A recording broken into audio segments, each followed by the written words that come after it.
So yeah, hi, and thank you very much. My name is Anton. I'm a PhD student at the London School of Economics, and my work is in development economics. And this project is a macro labor development project. I look at the role of occupations and occupational variety, and the role that occupations play in the process of economic development. And in particular, I'm interested in how occupations allow workers with different skills and different talents to specialize and to find work that is most aligned with their idiosyncratic talents.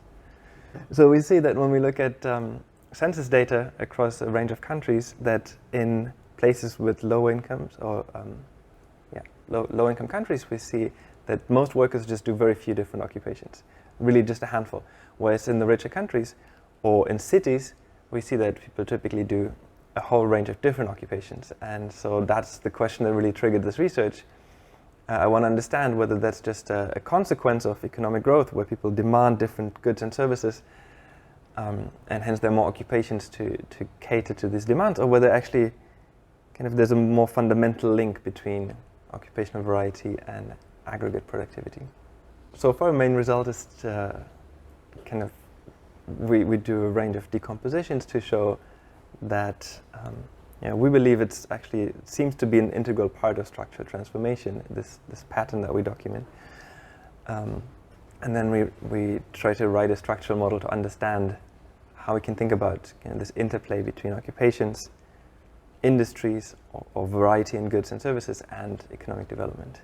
We show that there's kind of a network structure of industrial emergence where industries that share similarity in their occupational structure can create a network of industries, and the different regions. So we look at Brazil and we show that different regions, along the development path, follow this network structure, in the sense that places that are already using certain occupations, they already have a certain kind of horizontally specialized human capital. Those are the places where new industries will enter that also use those similar occupations.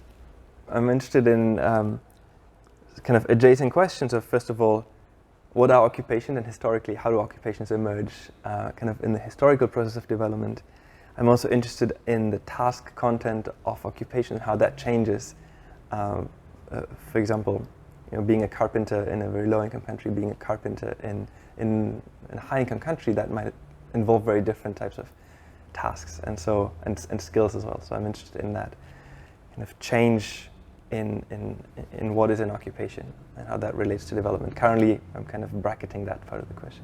Yes, I was very surprised and very, very grateful. So I'm very glad to be recognized by that. I think it's amazing. I think it's been a very nice experience. People are very friendly and encouraging, and I'm getting a lot of useful feedback to see. And it's also very inspiring to see other people's work and the range of different topics and areas that people work in. So that's great. And it's great to connect with other researchers at different levels. So it's been nice for me too.